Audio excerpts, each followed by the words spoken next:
আসসালামু আলাইকুম। তৃতীয় শ্রেণীর শিক্ষার্থীরা কেমন আছো সবাই? আশা করি সবাই ভালো আছো। খেয়াল করো, আজকে আমরা তোমাদের প্রাথমিক বিজ্ঞান বইয়ের 116 ও 117 পৃষ্ঠার এই টপিকটা চলো পারি কিনা দেখি, এই টপিকটা নিয়ে আজকে আলোচনা করব। দেখো শিক্ষার্থীরা, 116 পৃষ্ঠা আমরা দেখতে পাচ্ছি কিছু ছবি দেওয়া রয়েছে। এটা কিসের ছবি বলো তো? এটা কিসের ছবি? এটা কিসের ছবি তোমরা কি চিনতে পারতেছো? বলো এটা কিসের ছবি? এটা কিসের ছবি? তোমরা আমাদেরকে কমেন্ট করে জানাও এগুলো কিসের ছবি। তারপরে এটা তো চিনতে পারতেছো, তোমাদের বইয়ের ছবি, এটি কলমের ছবি, তারপরে এটি শিক্ষার্থীরা ঘোড়ার গাড়ির ছবি। হ্যাঁ, তোমরা আমাকে এই ছবিটার নাম বলো, এই ছবিটার নাম বলো, ঠিক আছে? তারপর শিক্ষার্থীরা এই যে এটা বলো তো কিসের ছবি? কম্পিউটার। এই যে যন্ত্রটি দেখতে পাচ্ছি এটার নাম বলো থার্মোমিটার। এই যে ছবিটা, এটার নাম আমাদেরকে কমেন্ট করে জানাও, ঠিক আছে? আমরা কিন্তু একটু পরে বলে দিব এগুলো সবগুলোর নাম, ঠিক আছে? তো শিক্ষার্থীরা যারা কমেন্ট করতেছো তাদেরকে অসংখ্য ধন্যবাদ। যারা কমেন্ট করো না, দেখো এটি হচ্ছে শিক্ষার্থীরা হেলিকপ্টারের ছবি, এটি হচ্ছে কি এরোপ্লেন মানে উড়োজাহাজের ছবি।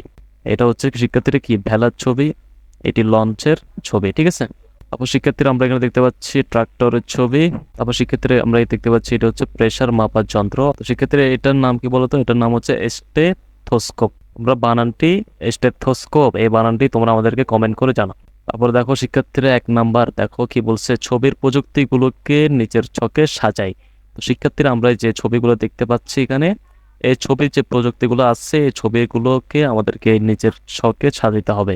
শিক্ষার্থীরা আমরা যে আগের পৃষ্ঠায় যে ছবিগুলো দেখেছি, ওই ছবিগুলোর মধ্যে কোনগুলো শিক্ষা প্রযুক্তি তা আমাদেরকে এখানে লিখতে হবে, কোনগুলো চিকিৎসা প্রযুক্তি তা আমাদেরকে এখানে লিখতে হবে, কোনগুলো কৃষি প্রযুক্তি তা আমাদেরকে এখানে লিখতে হবে। শিক্ষার্থীরা কোনগুলো যাতায়াত প্রযুক্তি তা আমাদেরকে কিন্তু এখানে লিখতে হবে। তো তোমরা তোমাদের মতো করে লেখো, তারপরে আমি সমাধান একটু পরে দিয়ে দিব, তোমরা ওখান থেকে মিলিয়ে নিবে, ঠিক আছে? তো চলো শিক্ষার্থীরা আমরা এখানে সমাধানটা দেখে আসি। তো শিক্ষার্থীরা দেখো 1 নম্বর ছকটা তোমাদের সমাধান দেখো।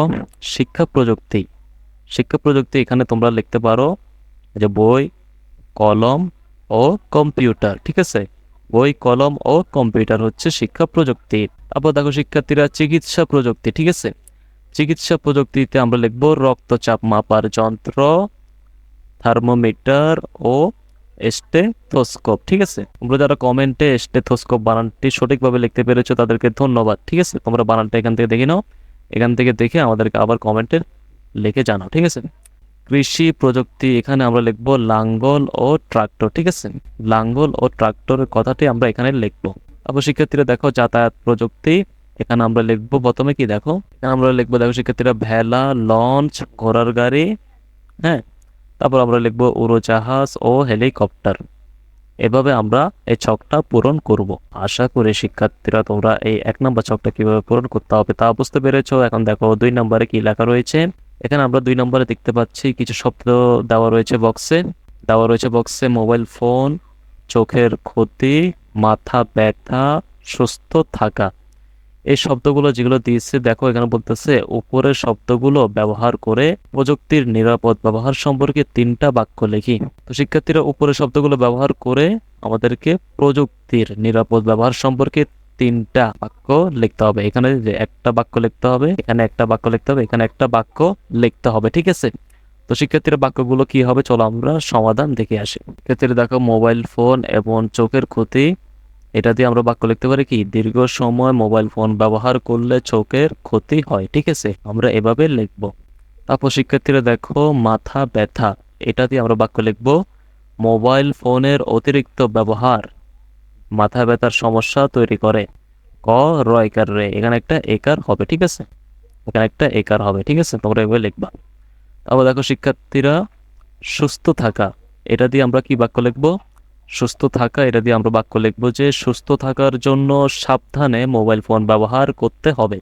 সুস্থ থাকার জন্য সাবধানে মোবাইল ফোন ব্যবহার করতে হবে, এভাবে আমরা বাক্য লিখব। আশা করি শিক্ষার্থীরা 2 নম্বর কাজটা কিভাবে সমাধান করতে হবে তার উত্তর তোমরা পেয়ে গেছো। তো শিক্ষার্থীরা আজকের ক্লাসের মাধ্যমে আমাদের 10ম অধ্যায়ের ভিডিও ক্লাস শেষ। আমরা কিন্তু 10ম অধ্যায়ের প্রতিটা পৃষ্ঠা ভালোভাবে বুঝিয়ে দিয়েছি। তোমরা যারা ভিডিও ক্লাসগুলো দেখো নাই, আমাদের চ্যানেলে প্লেলিস্ট আকারে ভিডিওগুলো কিন্তু 1ম অধ্যায় থেকে একেবারে 10ম অধ্যায় পর্যন্ত প্লেলিস্ট আকারে সকল ভিডিও দেওয়া রয়েছে, ঠিক আছে?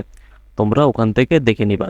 1ম থেকে 10ম অধ্যায় পর্যন্ত যারা ক্লাসগুলো পাও নাই তারা আমাদেরকে কমেন্ট করে জানাও, আমরা তোমাদেরকে ক্লাসের লিঙ্কগুলো দিয়ে দিব, ঠিক আছে? তোমরা আমাদেরকে কমেন্টে জানাবা যারা 1ম অধ্যায় থেকে একেবারে 10ম অধ্যায় পর্যন্ত ক্লাস পাও নাই, ঠিক আছে? আমি কিন্তু 1ম অধ্যায় থেকে 10ম অধ্যায় পর্যন্ত প্রতিটা পৃষ্ঠা ভালোভাবে বুঝিয়ে দিয়েছি ক্লাসে। তোমরা যারা ক্লাসগুলো পাও নাই আমাদেরকে কমেন্ট করে জানাও। তো শিক্ষার্থীরা, পরবর্তী ভিডিও ক্লাসে আমরা অধ্যায় 11 নতুন অধ্যায় এটা নিয়ে আলোচনা করব। অধ্যায়টার নাম হচ্ছে তথ্য ও যোগাযোগ। পরবর্তী ভিডিও ক্লাসটি পাওয়ার জন্য তোমরা শিক্ষার্থীরা আমাদের চ্যানেলটা সাবস্ক্রাইব করে রাখো, যাতে পরবর্তী ভিডিও ক্লাসটি আপলোড দেওয়ার সাথে সাথে তোমরা তোমাদের মোবাইলে পেয়ে যাও। সবাই ভালো থাকবা, সুস্থ থাকবা। এতক্ষণ সাথে থাকার জন্য সবাইকে অসংখ্য ধন্যবাদ।